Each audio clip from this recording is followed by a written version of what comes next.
Your neighbor knows things about your dog that you've never actually realized. These aren't just opinions or guesses, they're actual facts. They know when the barking started. They know how long it lasted. They know which days were worse. They know which days were quiet. And they never once mentioned any of this to you. They heard some sounds coming from behind that wall. Things you've never come across or heard because you weren't there when they happened. And that gap between what you know and what actually happened, that's what this video is about. The moment you walk through the front door, most dogs seem perfectly normal, maybe a little excited. They act as if nothing has happened. And from their perspective, nothing really has. But you've seen the evidence, haven't you?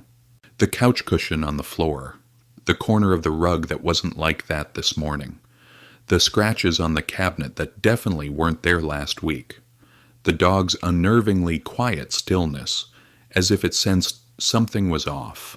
When you came home and walked inside, you thought it was because he was upset. Maybe he was just being mischievous. Maybe it was just a bad day for him. You cleaned up the mess. You went on with your life.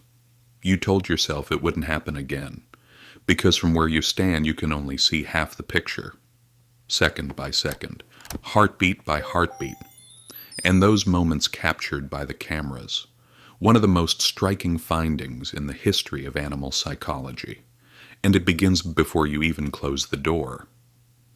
In 2010, researchers at the University of Milan installed cameras in the homes of 23 dog owners. Then they left. On average, the dogs began making noise after 3 minutes and 15 seconds. Not after 20 minutes. Exactly 3 minutes and 15 seconds. Destructive behavior within 7 minutes. 7 minutes. But here's the thing. This is the finding that nobody actually talks about. After that initial frenzy, the sounds gradually fade away. If you walk into a quiet, peaceful home, you might think the dog has calmed down, but it hadn't actually calmed down. As the noise subsided, its breathing was actually increasing. The noise stopped, but the physiological arousal didn't stop. The dog didn't calm down. It just ran out of ways to show you. The graph isn't following a steady decline. A new peak appears every 23 to 28 minutes. Then comes a quieter period, then another peak. It's not settling down, it's in a cycle. The quiet between those peaks isn't calm. It's the exhaustion between attempts. Now compare this to dogs that do not have separation anxiety. Swedish researchers left this group alone for up to 4 hours. These dogs spent approximately 97% of their time engaging in passive behaviors, lying down, resting, no stress. They're just waiting, like someone who's certain the train is coming. It's not a difference between these two breeds. It's not about age, and it has nothing to do with genetics either. Researchers point to a single factor. Whether the dog has been taught what to expect. It's not about what it knows by nature. It's about how it learned to predict. But before we get to that, before the dog has even left home or been separated from its owner, let's talk about what happens. Dogs with separation anxiety usually start showing signs of stress while their owner is still at home, not when the door closes, before the owner even picks up their bag. The simple method. Dogs learn to link their entire morning routine in reverse. You pick up your phone and look at the screen. You put on your shoes. You check the time. You grab your keys. All of these actions, repeated one after another every morning, have become a signal, a predictable signal. By the time you reach the door, some dogs have already started panting. Some are pacing around the house. Some follow you from room to room, hoping you'll stay this time. They aren't acting dramatic. Their nervous systems are already on edge. For years, the standard advice was to desensitize your dog to the signs of your departure. Pick up your keys at random, put on your shoes, then sit back down. Researchers examined this in 2014. Making departures unpredictable doesn't reduce anxiety in all dogs. For some, it actually increases it. Because the problem isn't the keys, the problem is the uncertainty about what will happen after you leave. The dog isn't afraid of your shoes. It isn't afraid of your bag. Maybe it's afraid that you won't come back. This is actually a completely different problem, and it requires a completely different solution. The Royal Veterinary College conducted a long-term study called Generation Pup, tracking 145 dogs over their first 6 months. They were looking to determine what factors might predict separation anxiety. And they encountered a phenomenon that surprised even experienced trainers. Emotional goodbyes weren't the cause. Long goodbyes, big hugs at the door, no significant effect. The key point is that he came back. Dogs whose owners found the house in disarray and reacted with visible distress were 6 times more likely to develop separation-related behaviors. 6 times. Not because the dog understood the punishment, but because he understood his return. The dog can't associate your frustration with the chair it tore apart 4 hours ago. There's no chain of causality that can be presented to them within that time frame. What the dog associates with your frustration is your arrival. And little by little, your arrival becomes something to be endured. A dog that's anxious about you coming home is a dog that's even more anxious about you leaving. Your absence actually ties these two ends together. You go out, he panics. You come in, he panics again. It actually turns into a cycle of anticipatory stress all day long with no safe haven in sight. What's the most common advice owners get when their dogs struggle with being left alone? Get a second dog. There is virtually no evidence from research to support this. A 2021 study found that dogs in multi-dog households actually make more noise. Because separation isn't about loneliness. It's about the specific absence of a particular person. Getting a second dog doesn't fix this. The same problems persist. This is actually the part that's most often overlooked. You come home.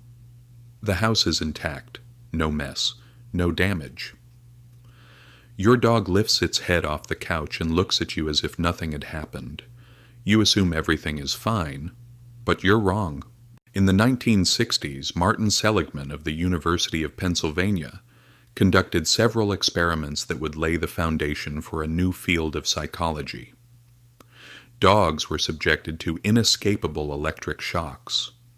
Later, even when escape was possible, most of the dogs did not move. They lay there. They accepted their fate. They completely stopped fighting. He called this learned helplessness. But in 2016, Seligman admitted that he'd framed it the wrong way. Passivity isn't something animals are born with.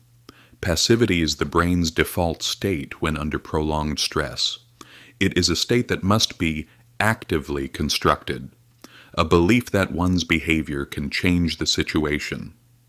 This belief doesn't arise on its own. It must be acquired through experience, through evidence. A dog that stopped barking after being left alone for an hour hadn't actually accepted the situation. It had stopped believing its behavior mattered and had given up. A 2019 study found that long-term cortisol levels in highly anxious dogs are sometimes lower than those in calmer dogs. It's not because they're less stressed. It's because their stress systems are starting to burn out. The dog that seems fine might be the one you need to worry about the most. There's something rarely discussed outside of veterinary research.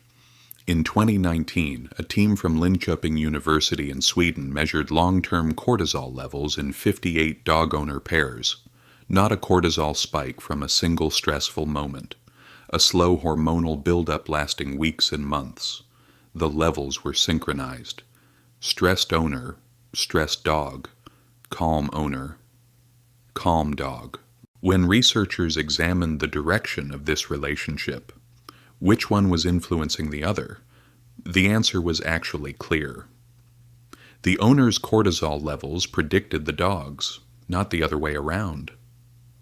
A dog that chronically carries excessively high stress levels doesn't start from a neutral place when faced with separation.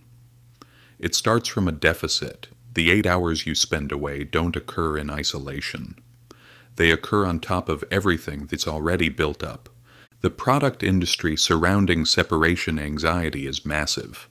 Pheromone diffusers, calming supplements, anxiety-relieving devices, white noise machines. Most pet owners have tried at least one of these. And most pet owner will tell you that, frankly, they make no difference at all, because most pet owners are addressing the 8 hours their pets spend outside. The real intervention point is the other 16 hours. Pheromone diffusers sold under the Adaptil brand name.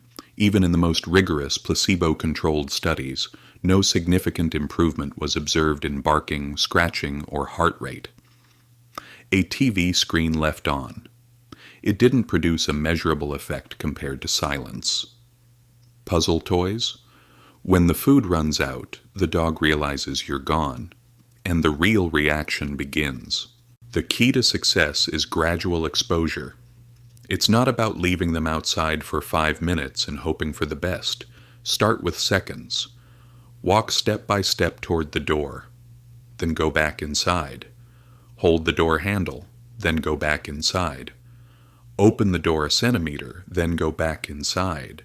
Build up the history of returning so gradually that the dog's nervous system doesn't have a chance to peak.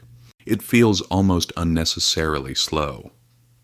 Standing at your own front door for 30 seconds and then going back inside doesn't feel like training. There's no sense of accomplishment.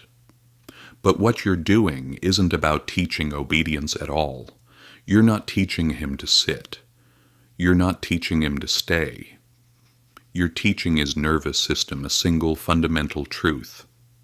When I leave, I come back. Every single time. Researchers using this approach consistently report the same threshold. Once a dog can tolerate an absence of about 40 minutes without distress, progress to 4 or 8 hours occurs relatively quickly. The 40-minute time frame isn't biologically significant. It's simply the point at which the dog has accumulated enough evidence to update its internal prediction, not its training. Its predictions. In a few more severe cases, a clinical study involving 229 dogs found that fluoxetine, when used in combination with behavioral modification, resulted in a 73% improvement, compared to 51% for behavioral modification alone. The medication doesn't make them lethargic to the point of causing harm. It simply makes their brains better equipped to form new beliefs. And that's really what it's all about. Here are the images the cameras have been showing us for 30 years. Some dogs wait calmly, quietly, patiently, as if they've learned that the train always comes. Some dogs enter a cycle of stress every 20 minutes through the entire period of absence, and some are cloaked in a silence that looks peaceful but isn't, and almost none of them attribute what they're going through to something you did wrong. The real issue they're reacting to is the absence of a specific nervous system, yours. Their own nervous systems are being transmitted to you, moment by moment, breath by breath. The dogs that struggle the most aren't the poorly trained ones. They're simply the ones who haven't yet learned, not in their brains, but in their nervous systems, that opening the door and closing the door are the same event, just in the right order. You close the door, and the nervous system somewhere fails to predict. You open the door, and the prediction gains another data point, another piece of evidence that they'll come back. This is what you've built. It's not about giving orders. It's not about adapting. It's a nervous system that knows this event at a deep level beyond thought, and has chosen to trust that the person they've chosen will always come back. That's the whole story. And to be honest, this might be the most important thing you'll ever teach them. If this changes the way you see what's happening behind that door, subscribe and leave a comment below.